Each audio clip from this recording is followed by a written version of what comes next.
জানেন তো, খারাপ ভাববেন না, আমার কিন্তু ভক্তি আছে, তবে প্রসাদ পাওয়ার প্রতি আরো বেশি ভক্তি আছে।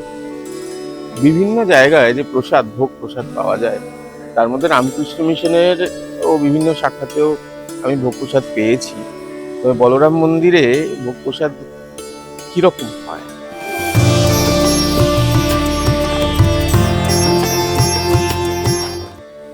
সেটা আপনাদের নিজে তো জানি, আগে এসেছি আপনাদের জানানোর জন্য। আজকে বিশেষ দিনে এসেছি, আজকে এখানে প্রসাদ পাওয়া যাচ্ছে। চলুন দেখি, খবর টবর নিয়ে নিই, কি কি ভোগ প্রসাদ কিভাবে পাওয়া যেতে পারে, কিভাবে কি হতে পারে।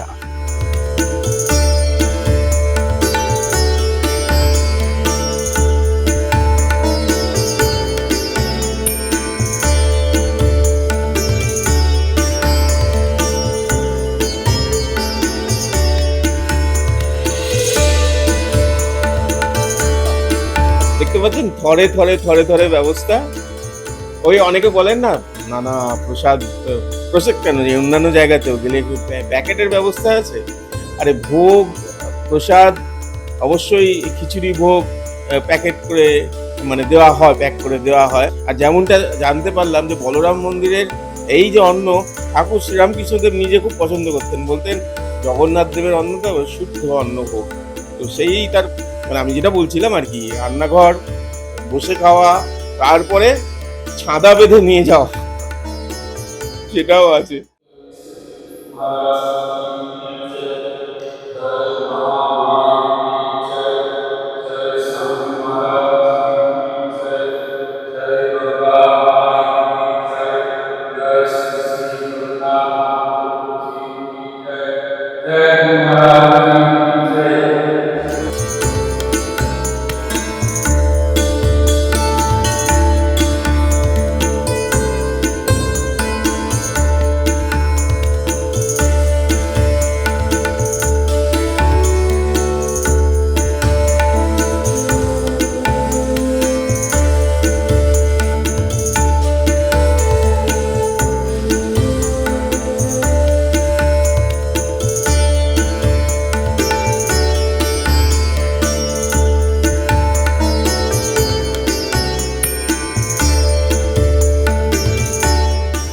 বলরাম মন্দিরে এলে প্রসাদ পাওয়া, কবে কবে কি প্রসাদ হয়, কি কি প্রসাদ পাওয়া যেতে পারে, ভক্তরা যারা যারা আসবেন তারা, আর প্রসাদের যে যে গুণটা হয় মানে এটা অদ্ভুত রকমের হয় না। ভোগ প্রসাদ খেলে মানে মনটা ভরে গেল, যাই খায় না একটু একটু যদি আমরা অন্ন গ্রহণ করি, প্রত্যেকে জীবন ধারণের জন্য এই অন্ন গ্রহণ করি, খাবার খায়।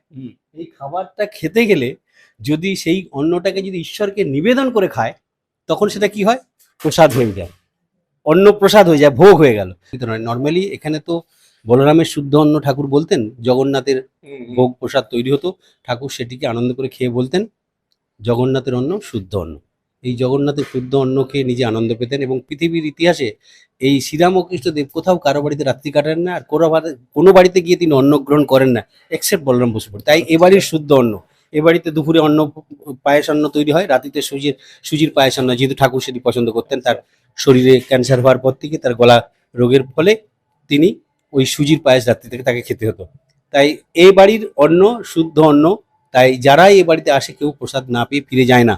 দুপুরে নর্মালি প্রসাদ এখানে অন্নভোগ হয় না, কিন্তু বিশেষ তিথি পুজোগুলো যেগুলো বললেন, ঠাকুর মা স্বামীজির তিথি পুজো, পয়লা মে, রথযাত্রা এবং এই গুরু পূর্ণিমা, এইসব দিনগুলিতে বিশেষ দিনে ভোগের ব্যবস্থা থাকে। তাতে সকলকে ভক্তদের স্বাগত।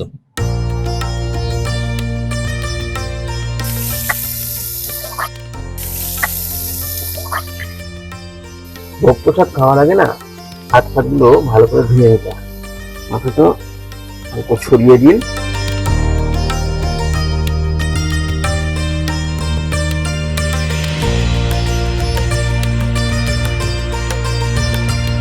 ভোগ ঘরের, বলরাম মন্দিরের ভোগ ঘরের এটাকে ঠাকুর বলতেন যে এই অন্ন অত্যন্ত শুদ্ধ অন্ন, সেই ভোগ ঘরে আমরা বসেছি।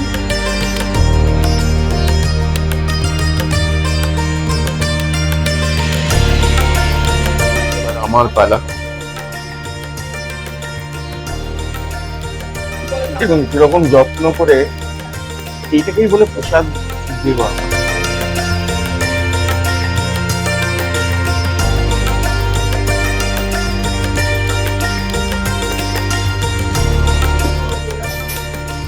আলু পটল, আলু পটল তাই তো? পটল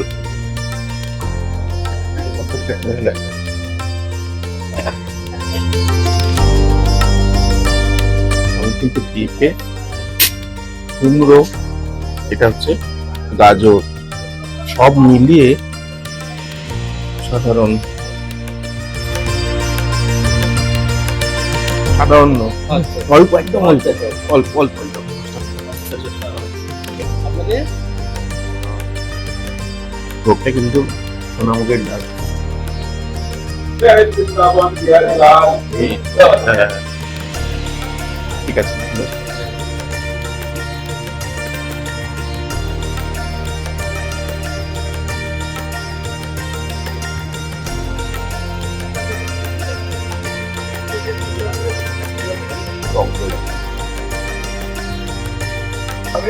সব খেয়ে ফেলেছিলাম জানেন, খেয়ে পুজোর প্রসাদ সব পেয়ে গেছি সব শেষ। তারপর একটুখানি মনে হলো একটুখানি চাই জানেন, গ্লাসে করে না পায়েসটা খাই, একটু চেয়ে নিয়েছি গ্লাসে করে একটু নিয়ে শেষ করি।